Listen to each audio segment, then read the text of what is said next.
ఇంకొక రకంగానో వాటి మీద హిట్ చేసే అవకాశాలు ఉంటాయి కాబట్టి మన నేషనల్ సెక్యూరిటీ అడ్వైజర్స్, మన డిఫెన్స్ సిస్టమ్స్ వీళ్ళందరి సలహాల మేరకు ప్రభుత్వం మనకు సూచనలు ఇచ్చింది. అంటే ఈ సమాచారం మన ప్రభుత్వం దగ్గర ఉందని మనం అనుకోవాలి.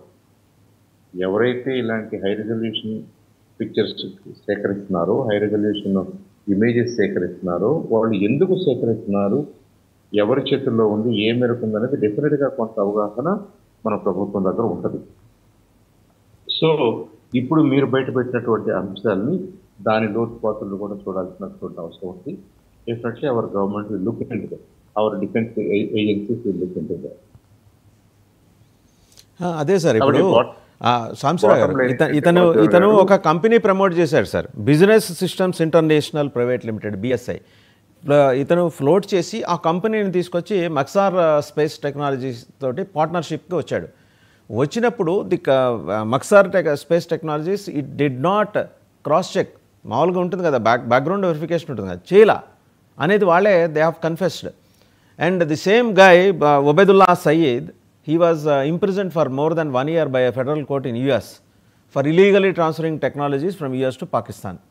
That was clearly ఉంది. ఇప్పుడు ఉత్తి పుణ్యానికి మనం జస్ట్ జీబ్రా లైన్ క్రాస్ చేసేందుకు మన పిల్లల్ని ఇంటికి పంపించేస్తుంది యుఎస్. మరి అట్లాంటి దౌర్భాగ్యుడు అక్కడ దాంతో ఎలైన్ అయ్యాడని తెలిసినప్పుడు ఏం చేస్తున్నదండి? 17 నిఘా సంస్థలు తులసి గబ్బాడి గారి కింద పనిచేస్తున్నాయి. ఏదో ఒక్క నిఘా సంస్థ అయినా రిపోర్ట్ ఇవ్వాలి కదా. ఇప్పుడు ఎంత ప్రమాదకరమైన వ్యవహారం అక్కడ నడిచింది, ఒకే వాడికైనా రావాలి కదా డౌట్, ఆ మక్సర్ టెక్నాలజీ వాడికైనా. ఒకటే పర్టికులర్ ఏరియా గురించి ఎందుకు ఇన్ని రిక్వెస్ట్లు వస్తున్నాయి? ఒకే నెల 20 రోజుల వ్యవధిలో 14 రిక్వెస్ట్లు వచ్చినాయండి.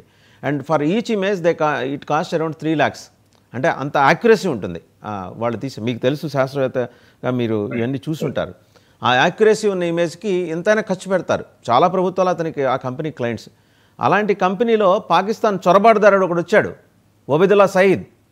వాడు వచ్చినప్పుడే సస్పెక్ట్ చేయాలి కదా, ముందర అసలు ఆ పేరు కనపడంగానే సస్పెక్ట్ చేయాలి కదండి. మీరు ఖైదీలకి వీళ్ళు ఇలా సంకెళ్ళేసి విమానాల్లో జనాల్ని బయటికి పంపించేశారే, మరి అలాంటి వాడు మీ ఇంట్లో, మీ నట్టింటో కూర్చొని, మీ కిచెన్లో కూర్చొని వాడికి కావాల్సిన వంటకాలు వాడు వండుతున్నప్పుడు ఎంత జాగ్రత్త పడాలండి? డెఫినెట్గా వాసన్ గారు, ఇది ఏంటంటే ఇక్కడ ఈ ఎస్పియోనాజ్ అనుకోండి, స్పైయింగ్ అనుకోండి, illegal transfer of technologies or data, మీరు ఏ యాంగిల్లో చూసినా కానీ ఇవి తప్పే. ఇవి హిల్లరీ క్లింటన్ గారు అన్నట్టుగా వాళ్ళకేదో నష్టం జరుగుతుందిలే, వాళ్ళ దొడ్లో నష్టం జరుగుతుందని ఇప్పుడు అనుకుంటే మీరు, రేపు అది మీకు కూడా నష్టమే. ఇవాళ పాకిస్తాన్ ఎలా సఫర్ అవుతుందో అమెరికా కూడా అలానే సఫర్ అవుతుంది ఫ్యూచర్లో. ఇలాంటి ఇల్లీగల్ యాక్టివిటీస్ని షీల్డ్ ఇచ్చేసినందుకు, లేదంటే సరైన చర్యలు తీసుకోకపోవటం వల్ల. ఇక్కడ నేను అంటుంది ఏంటంటే, టెక్నాలజీస్ అనేవి కొత్త కాదు, ఇలాంటి డేటా కలెక్ట్ చేస్తున్నారనే విషయాలు ప్రాబబ్లీ 70s to 80s నుంచి కూడా జరుగుతున్నాయి. అయితే వీటికి స్ట్రిక్ట్ ప్రోటోకాల్స్ ఉన్నాయి కాబట్టి డేటా షేరింగ్ విషయంలో ప్రభుత్వాలు లేదా మేజర్ సంస్థలు, ప్రైవేట్ సంస్థలు అయినా కానీ ఈ డేటాని ఎవరికి ఇవ్వాలి, ఎప్పుడు ఇవ్వాలి అనే విషయంలో కొద్దిగా స్ట్రిక్ట్ ప్రోటోకాల్స్ పాటిస్తున్నాయి అని అనుకునేవాళ్ళం మనం. ఈ ఎగ్జాంపుల్స్ ఇది కొద్దిగా మనం ఎక్స్ప్లోర్ చేసిన తర్వాత మనకు అర్థమైన తర్వాత, ప్రైవేట్ ప్లేయర్స్ కూడా high sensitive, high resolution remote sensing డేటాని దాన్ని కొనుక్కోవటం వల్ల, పార్ట్నర్షిప్లో కలవటం వల్ల, సేకరించడం వల్ల కంట్రీస్ మీదకి ఇంకొక లెవెల్ ఆఫ్ అగ్రెషన్కి దారితీస్తున్నారు, ప్రెసైజ్ అగ్రెషన్కి దారితీస్తున్నారు.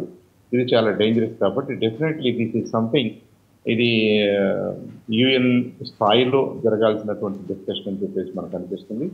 ఇండియా కొన్న సమాచారాన్ని ముందు యుఎస్తో మాట్లాడింది, ఆ యుఎస్ కంపెనీని కూడా పార్టీ చేస్తారు.